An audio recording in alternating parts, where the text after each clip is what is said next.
Amanya gange nze Rose Nakalo. Omwana wange bamukwatira.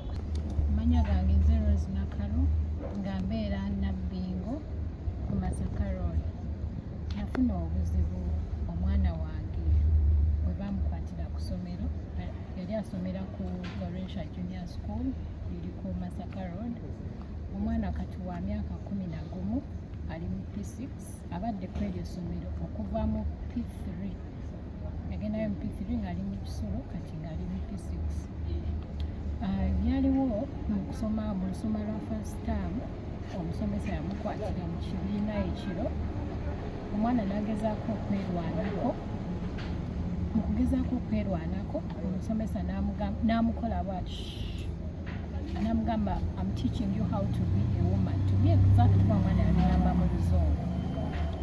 Omwana ava mu kibiina ng'akaaba n'adduka ewa metroni we mu ddoomu. Metroni bamuyita Madam Kirabu Gift. N'amugamba ebimutuuseeko. Yamugamba ebyamutuukako ng'omwana olubuto lumuluma. Metroni n'akwata Panado n'awa omwana. N'amugamba bireke tukubira abazadde bo nze ngenda bikola ki ngenda bimaliriza. Ezo zaali wali wabulayo weeks 2 bawumule. Wali wabulayo weeks 2 bawumule. Kati omwana nze we mukima nga bawumudde lwali lwakutali bali we bawumula. Tutuuka ewaka olweggulo kuba twasooka kutambula mu town. Tutuuka ewaka olweggulo ng'omwana tuli awo tugenda okulya emmere ngenda okulaba omwana akaaba. Nangamba nafukamira wansi nangamba mami nina kyendagala okugamba ko nze oyagala kuŋŋamba ki? Ng'omwana akaaba ne mugamba kiki kyabaawo ku ssomero obadde ki? Nangamba mami Mr. Katoke yankwatira mu kibiina. Mugamba nga kwata tewalimu weka mu kibiina. Nangamba no n'abaana abalala baalimu naye buli omu yali azannya mizannyo gye. Ne mugamba ani gwe wagambako nti nagamba metroni. Metroni nangamba naye sikugamba nti ajja bikola ki ajja bimaliriza. Kati nze kwe kusalawo kati okugamba. Ngamba kale nenkwate ekyo kye awo wennyini olweggulo nenkwate essimu nenkubira oyo omusomesa Mr. Katoke. Bwe namukubira essimu kye yasookerako okungamba yangamba mami gondi nsonyiwa tontwala ku poliisi ndi muzadde simanyi kyantuukako obadde mukwano gwange obadde muzadde wange mulungi watuwa omwana okuva mu P3 kati ali mu P6 naye nsonyiwa simanyi kyantuukako nkwegayirira ensonga tozitwala ku poliisi.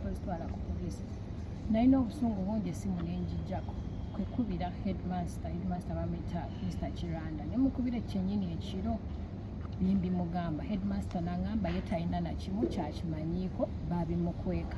Nangamba naye enkeera ngendeyo ku ssomero jjukira baali bawumudde ng'essomero liggaddewo ku Lwokutaano kati enkeera ku Lwomukaaga nenzirayo ku ssomero kusinkana headmaster namugamba n'oyo omusomesa naye akola ekyabeerewo. Nenzirayo ku ssomero n'omwana nenjogera ne headmaster ne tukubira omusomesa n'agaana okujja. Headmaster nangamba kati ebintu ebiro bikwata mpola kanjogere ne director tulabe tugenda kuddira. Kati nze nalaba ng'ono omwana wange nga njagala justice. Saalinda headmaster contactinga director nengenda ku Nsangi police okuggulawo omusango. Wengenda ku Nsangi police ne headmaster naye nazigirako emabega nengenda ku police Nsangi nenkola statement n'omwana naye nakola statement ne headmaster naye nakola statement. Olwo olunaku CID owansangi yali agala kukwata headmaster bamusibe aleeta omusomesa kuba omusomesa yali adduse. Headmaster neyeegayirira nedda temunsiba kati we munaasiba tugenda kusasamaza essomero ligenda kuvaayo abantu bajja kutegeera ebiguddewo ku ssomero mbadde nsaba temunsiba omusomesa ngenda muleeta within 24 hours. CID n'agamba kale ogambe 24 hours muleete nga ffenna batuwa reference.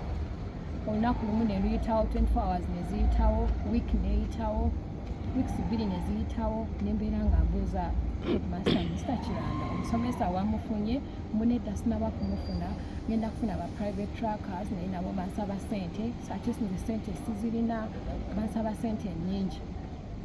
nengambawo kale wiiki endala neyitawo neziramu nembuuza abafunye bunedda sinabafuna naye nagenze ku poliisi ne baŋŋamba muno waliwo ba private trackers abalala simanya nina genda mu bajat bano abekireka bali flying squad abekireka naye bansaba sente nyingi bansaba $2 million nemugamba naye kati ngesomero muli responsible okolaki okunoonya omusomesa watugamba 24 hours. In fact Mr. Kirano HM yagamba details z'omusomesa zonna azimanyi gye bamuzaala baganda be so tasobola kumubula. Kati ngagamba sente sizirina nina kusooka kwogera naani ne director wange tulaba ba $2 million tukolaki tuzifuna. Kati nze nasensinga delay from the school nga ndaba isomero mpanzanyisa buzanyisa kwekwata sente nefuna ba private tracker